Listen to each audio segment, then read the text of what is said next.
আসসালামু আলাইকুম, real village cooking চ্যানেলে সবাইকে ওয়েলকাম জানাচ্ছি। আজকে আমি বানাবো চিংড়ি ভাপা।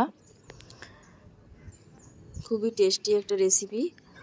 এখানে আমি প্রথমে নিয়েছি কালো সরষে এবং সাদা সরষে 1 চামচ করে, 3টে কাঁচা লঙ্কা, লবণ 1/2 চামচ এবং কাজু বাদাম। এগুলো আমি পেস্ট বানিয়ে নেব। পেস্ট বানিয়ে নিয়েছি। এই যে এরকম করে পেস্ট বানিয়ে নিতে হবে। এবার এর মধ্যে আমি অ্যাড করছি টক দই। টক দই দিয়ে দিলাম 2 চামচ পরিমাণে। এবার এর মধ্যে দিয়ে দেব রেড চিলি পাউডার, 1 চামচ পরিমাণে রেড চিলি পাউডার এবং 1 চামচ পরিমাণে হলুদ গুঁড়ো।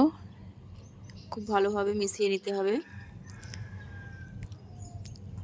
এটাকে আমি খুব ভালোভাবে মিশিয়ে নিচ্ছি।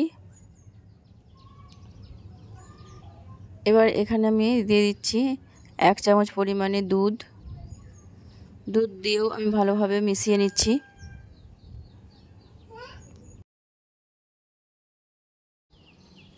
আমি এটা ভালোভাবে ফেটিয়ে নিচ্ছি। এবার এর মধ্যে আমি অ্যাড করব নারকেল অ্যাড করব। আমি একটা মিক্সচার মেশিনের মধ্যে নিয়েছি। দিয়ে দিচ্ছি নারকেল। যে সরষের পেস্ট বানিয়ে রেখেছি সেটাও দিয়ে দেবো। আরও ভালোভাবে পেস্ট বানিয়ে নেব। দিয়ে দিচ্ছি 3টে কাঁচা লঙ্কা, স্মুথ পেস্ট বানিয়ে নিয়েছি। এবার একটা পাত্রের মধ্যে ঢেলে দিচ্ছি।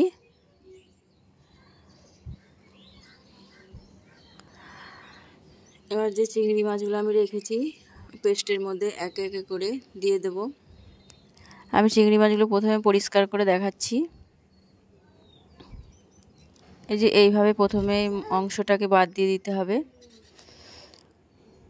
প্রথমে যে মাথার অংশটা ওইগুলোকে বাদ দিয়ে দিতে হবে। এই রকম করে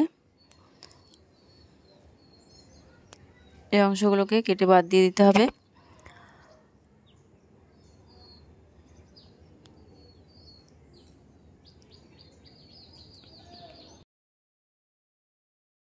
মাথার কাছে যে অংশটা ওটাকেও কেটে বাদ দিয়ে দিতে হবে। এই যে এইভাবে তুলে বাদ দিয়ে দিতে হবে। যে এখানে যে অংশটা ওটা বার করে নিতে হবে। এখানে একটা সুতোর মতো অংশ থাকে, ওটা টেনে বার করতে হবে। ওখানটায় সুতোর মতো একটা অংশ থাকে।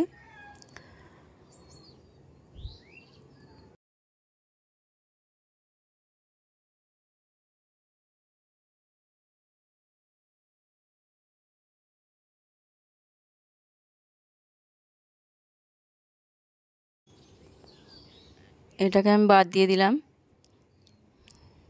পরিষ্কার করা হয়ে গেছে। এরকম করে আমি সব কটা পরিষ্কার করে নেব।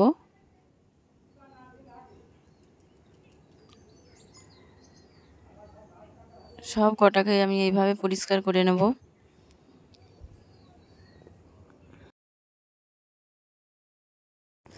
খুব ভালোভাবে ধুয়ে আমি পরিষ্কার করে নিয়েছি। এবার যে পেস্টটা বানিয়ে রেখেছি এই যে এর মধ্যে আমি দিয়ে দিচ্ছি সরষের তেল। 3 থেকে 4 চামচ আমি সরষের তেল দিয়ে দিলাম। এটা আমি ভালোভাবে মিশিয়ে নিচ্ছি। খুব ভালোভাবে মিশিয়ে নিতে হবে।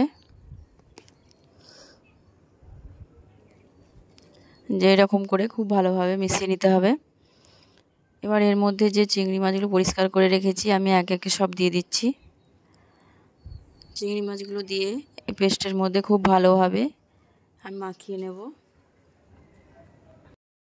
খুব ভালোভাবে মাখিয়ে নিতে হবে। প্রতিটা মাছ যেন খুব ভালোভাবে মশলার মধ্যে মিশে যায়।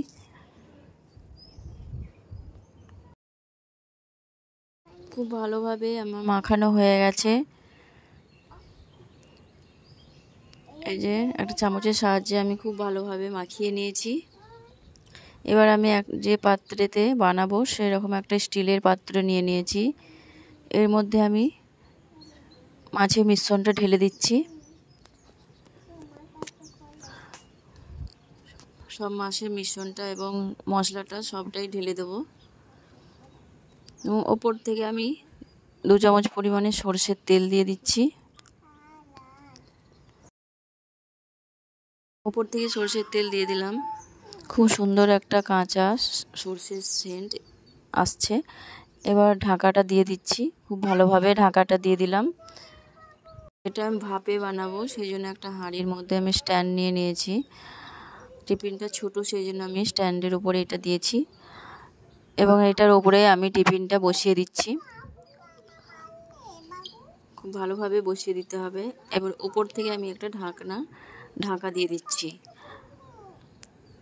ঢাকাটা ভালোভাবে দিয়ে আমি অপেক্ষা করব 15 থেকে 20 মিনিট। 15 থেকে 20 মিনিট পর আমি ঢাকনাটা খুলে দেখব কীরকম হয়েছে। এবার আমি ঢাকনাটা খুলে নিচ্ছি। এই যে খুব সুন্দরভাবে রান্নাটা হয়ে গেছে। আমি এটা নামিয়ে নিচ্ছি।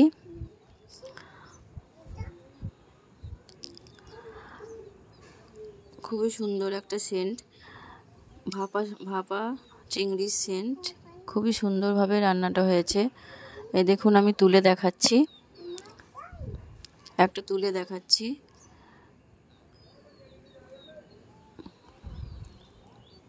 খুবই টেস্টি একটা রেসিপি, খুবই সুন্দর একটা রেসিপি। আপনারা বাড়িতে বানাবেন, কোনো গেস্ট এলে আপনি খুবই প্রশংসা পাবেন।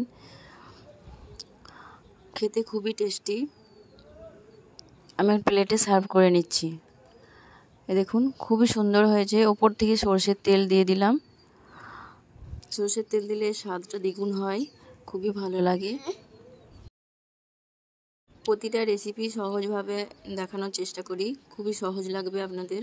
ভালো লাগলে চ্যানেলটা সাবস্ক্রাইব করবেন নতুন নতুন রেসিপি পাওয়ার জন্য। কেমন হয়েছে কমেন্টে অবশ্যই জানাবেন।